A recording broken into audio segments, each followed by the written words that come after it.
Hello, everyone.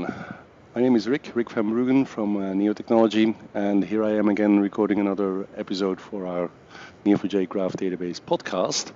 And tonight I am joined all the way from the UK by Nat Pryce. Hi, Nat. How are you? Hello. I'm very Hey, well, thank you. very good. Excellent. Nat, thanks for joining us. It's great to have you on the podcast. For those of our listeners that don't know you, do you mind introducing yourself and tell little bit about yourself, what you're doing right now? Okay, I'm a freelance software developer. I sort of work for companies who want some consulting, helping with teams and agile software development and sort of software engineering and just actually just sort of developing products. So I usually work for companies for sort of like a couple of years at a time, working on a product and working with the team to sort of like help transfer skills. But you've written some books and stuff as well, right? Yes, You I wrote a book with Steve Freeman called "Growing Object-Oriented Software Guided by Test." Sorry, yeah. which is a book about test-driven development and how it is applied in sort of like the wider sort of software development sort of life cycle and process. I saw that. It was really interesting. Very cool stuff. So, Nat, how did you get into graphs and graph databases? Tell us little bit about that. I've read some of your posts and I've seen some of your talks, but maybe you can tell us a little bit about the history. Okay. Well, the first thing that got me interested in graph databases was actually I had a sort of crazy idea for writing my own programming language, which would not have a syntax, but would actually be represented as an abstract binding graph in a graph database and then projected out into different views that you could manipulate. So your editing of your program would be done by graph transformation. So I looked around to see if there was anything that could sort of do that for me, so I wouldn't have to write it myself in terms of like storing the graph, and found Neo4j. It looked very easy to get started with, and so that's sort of how I picked it up. And it was very easy to get up and running. This was quite a while ago, before they added Cypher, when it was sort of an embedded Java library, pretty much. Yes. Which was exactly what I wanted for my particular sort of project that I was experimenting with. So it was just like really a sort of crazy idea that got me interested in it. And then I realized what a useful tool it is. I mean, it's graph databases I find them very attractive because they've got a very nice sort of good formal sort of theory behind them, and I found it very natural to represent my data in terms of property graphs. Wow. Did that project ever go anywhere, if I can ask? Yeah, I got it a very, very simplified sort of scheme-like language doing sort of function applications and simple calculations. But I mean, I didn't really take it any further than that. Yeah. So when did you actually ever use Neo in like more like a production context? I've read some of your work on the Sky set-top box. Was that the first time? Yeah, so I've not. I guess my use cases are maybe a little bit different from a lot of other sort of Neo4j users in that I pretty much use it for sort of ad hoc data analysis. So in that sort of use case, the fact that it's really easy to install and I can throw data into it very easily and then like do sort of exploration with Cypher. And then get some visualizations up is for me the sort of like the killer feature of it. And at Sky we were working on their set-top boxes, which are sort of they're embedded systems, so they've got quite a limited amount of CPU power and fixed memory, and there's like millions of them in the field. You can't upgrade the memory, so we were sort of trying to cram more and more functionality onto the box, but into a fixed amount of memory. So the sort of memory constraints were becoming more and more of an issue, and as we were trying to get to release, we were getting some out of memory situations when we needed to track them down. And the box was running a proprietary sort of clean room Java virtual machine that was optimized for sort of use of, efficient use of space on embedded systems rather than performance. So, and it didn't have a lot of tooling to analyze its behavior. So we basically had, sort of a fixed release date and some memory problems, and we had to build tooling to help ourselves analyze what was going on in the Java virtual machine, which was a proprietary piece of software. So we couldn't look at the source code, we couldn't really understand a lot of its behavior, but we could get heap dumps out of it. So we could dump the heap dumps out, but in a non-standard format, but that was very easy to parse.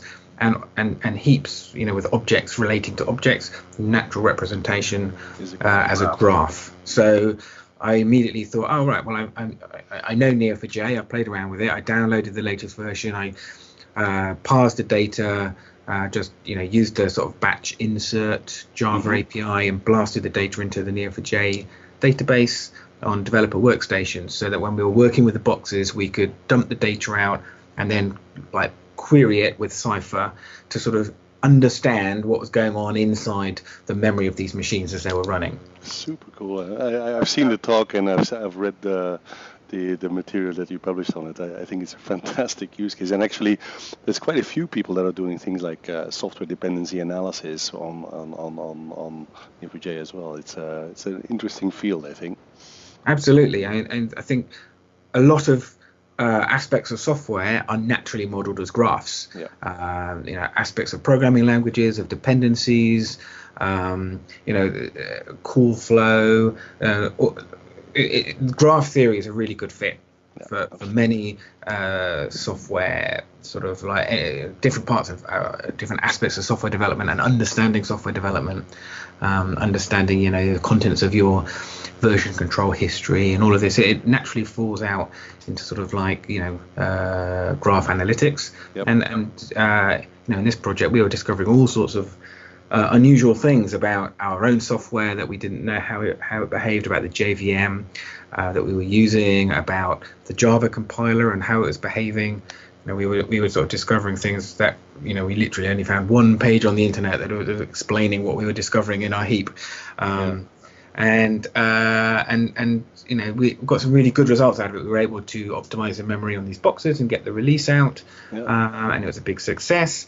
But also we were able to, because we were working with a tool called ProGuard, which is also used for Android, and we were finding that the way that Java 5 and above was being compiled into Java bytecode was quite wasteful of memory, and so we got in touch with the guy who writes the ProGuard tool, and Sky funded him to write new optimizations into the tool to optimize the memory for these particular cases we were discovering, and that ended up being rolled out and in the late then released as open source, so then everyone sort of benefited. So that was a good result. Super cool. Yeah, absolutely. Well, and I've also read some of the more important work that you've done on word puzzles, right?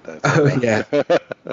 I thought that was very funny and interesting as well, Yeah, again, it's more, that was a sort of experiment with graph modeling, something that doesn't initially look like a graph, but actually, if you can, work out how to model things as a graph. So the puzzles you're alluding to, I think, are called word ladders. They're invented by C.S. Lewis, I think, and you need to go from one four-letter word to another four-letter word in a number of steps, where you only change one letter at each step, but you always have to change it into another real word. So and so you can model that as a graph, where each step is a link from one word to another, and then solving puzzles is just a matter of finding a path through a graph or step. Super cool. So maybe we can talk a little bit more about the future, Nat. What do you think graph databases will look like in the next couple of years, and what will they be used for, or that kind of stuff? Well, what are your thoughts on that? Well, I think thinking about how I use them, I know that I can see that there's a push to have larger clusters and a lot more processing, but actually the kind of things that I'm using them for, which is sort of like ad hoc analytics, what I'd like to see is something that allows me to sort of more fluidly move between exploring the graph with Cypher queries and then visualizing it and then sort of visually selecting part of that visualization and then using that as the sort of like starting point for another set of Cypher queries to find more data. So the browser in Neo4j is great, but limited because it's just like the sort of the basic sort of access to the database. I'd love to see much more sort of like interactivity and sort of like moving between sort of querying and visualizing and exploring for the kind of things that I do. I often I'm looking at graphs and I don't really know what I'm looking for, and so I'm exploring around them to try and discover interesting patterns. That's definitely the way we were working on the sort of the heap dumps at Sky. We didn't know what our problems were. We would try queries, discover things, use Cypher to sort of like summarize the information and then dig deeper with some more exploration and visualizations. I'd love to see more of that kind of sort of use case provided by tooling around graph databases. Is it mostly the visual aspect, you think, or is it more that interactive capability of iteratively going through the graph, or both maybe? I think it was a mixture of both. Yeah. There are some excellent visualization tools. Thinking of Tom Sawyer and things like that are incredible. But I'm a big fan of the Cypher query language. I find it very powerful and very elegant. And so what I was finding was I'd be doing a little bit of Cypher to find some information. Then I'd explore visually through the browser. And then I'd find some interesting new starting points that I wanted to then use as starting points for more Cypher's queries. And the current browser doesn't really make that easy. So, I can see there could be some tooling around that sort of mixture between writing and running queries and exploring interactively and visually. Yeah, absolutely. Well, there's a lot of activity on that front right now, both in the community and at Neo. There's a lot of work going into making the browser better, but also there's some fantastic tools out there, both commercial and open source that help you do that, I think. So thank you for that perspective. I appreciate that. So Nat, I think we're going to wrap up here. We like to keep these podcasts kind of short, and it's getting late here in Belgium as well. I need my beauty sleep. So thank you for coming online. It was a real pleasure talking to you, and I hope to see you at one of the Neo events in the future. Yeah, absolutely. Thanks for inviting me. Thank you. Thank you.